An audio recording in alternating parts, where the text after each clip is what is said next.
안녕하세요, 여러분. 만나서 반갑습니다. 오늘은 뇌 가소성에 대해서 이야기를 나누도록 하겠습니다.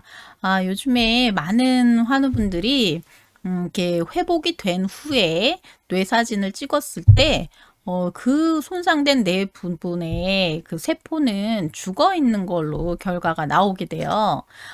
그런데도 불구하고 이게 기능적으로 많이 회복이 되는 경우를 볼 수가 있습니다. 이런 것들이 바로 우리 뇌 가소성에 대한 것들을 증명해주는 사례들인데요. 오늘은 그래서 과연 이 뇌 가소성을 높이기 위해서는 우리가 어떻게 운동을 해야 되는가, 그것에 대해서 한번 이야기를 나누도록 할게요. 자, 우리가 뇌가소성을 좀 더 이해하기 위해서는 제가 이제 그림을 보면서 설명을 해드리도록 할게요. 자, 준비하신 자료 보겠습니다.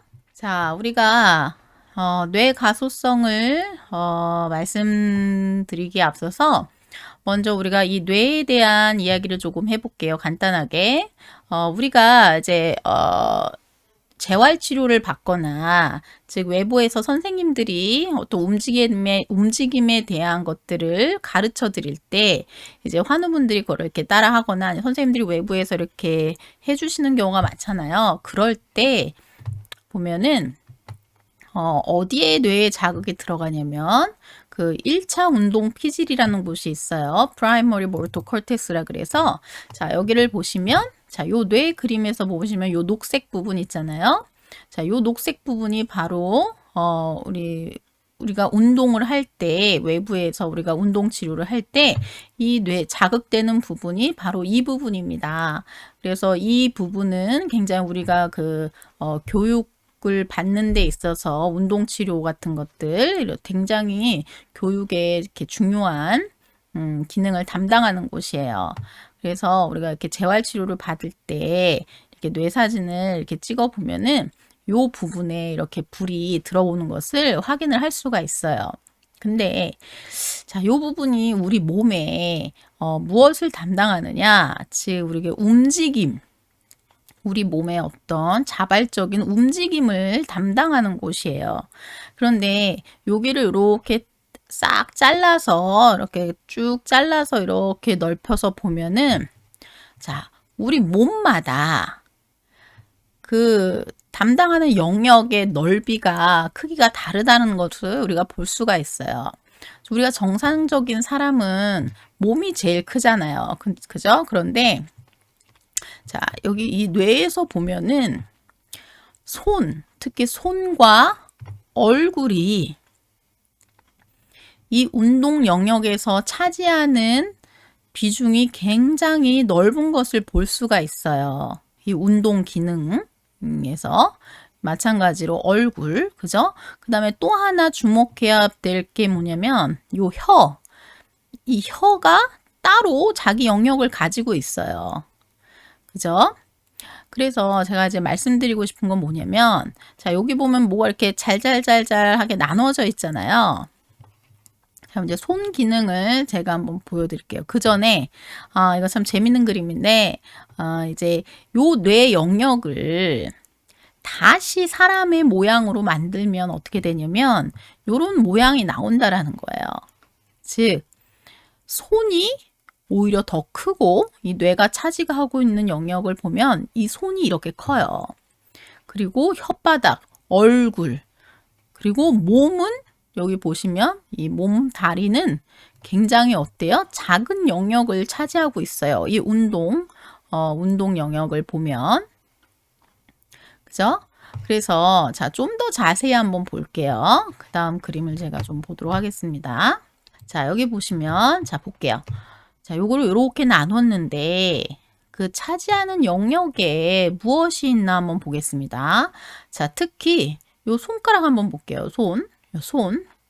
우리가 손 운동을 할 때 보면 그냥 우리가 손 운동 그냥 뭐 하면 되지 하고 이렇게 하시는 경우가 많잖아요. 그런데 이 뇌에서 이 뇌 운동 영역에서 보시면 자, 이 손가락 하나하나가 차지하는 영역이 있다라는 뜻이에요.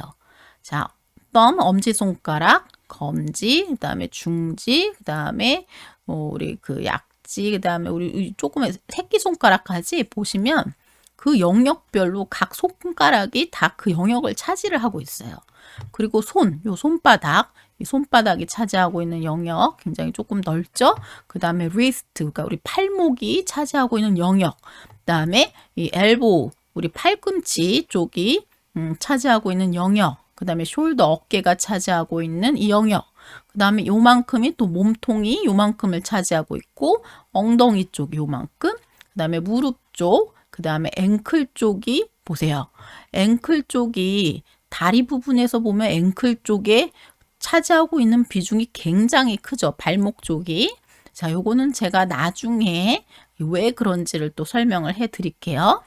어쨌든 여기 보시면 손가락 하나하나가 차지하고 있는 영역이 있다라는 거예요. 자, 얼굴도 한번 볼게요.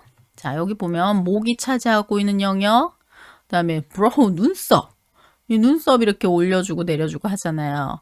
눈썹이 차지하고 있는 영역, 그다음에 이 아이, 눈이 차지하고 있는 영역, 그다음에 얼굴. 다 굉장히 세세하게 나눠져 있죠. 이 얼굴 근육들, 즉 우리의 어떤 표정을 표정을 만들어주는 그런 근육들이 차지하고 있는 영역. 그다음에 입술을 보실게요. 이 입술이 우리 얼굴에서는 굉장히 작은 부분이지만 의외로 어떻게 해요? 이 뇌 운동 그 영역에서 보면 굉장히 넓은 영역을 차지하고 있습니다.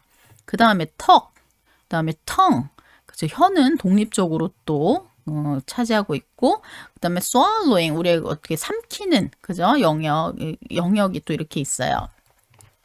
자, 그래서 이 그림이 말해주는 것은 뭐냐면, 우리가 뇌 가소성을 증폭시키기 위해서는 이렇게 큰 운동의 모션도 필요하지만은 어떻게 해야 된다? 이 섬세한 각 관절에 아니면 그 손가락 하나하나의 그 치료가 굉장히 중요하다라는 거예요. 그러니까 예를 들어서 우리가 그냥 손을 이렇게 주먹을 줬다 폈다 하는 것보다 손가락 하나하나의 움직임을 만들어주는 치료를 할 때 어떻게 되는 거예요? 그 영역을 차지하고 있는 뇌에 자극이 들어가서 뇌 가소성을 더 증폭시킬 수 있다라는 거예요. 그리고 요 그림만 봐도 알 수 있는 것이 여기 보시면 우리가 운동을 할 때 대부분의 환우분들이 사실은 더 많이 시간을 할애하는 부분이 걷는 거, 그죠? 서 있는 거, 이런 거에 굉장한 시간을 많이 보내세요. 그런데 우리가 뇌를 들여다봤을 때는 오히려 우리가 이 하지 쪽을 할 때는 우리가 이제 발목이나 무릎 쪽, 그죠?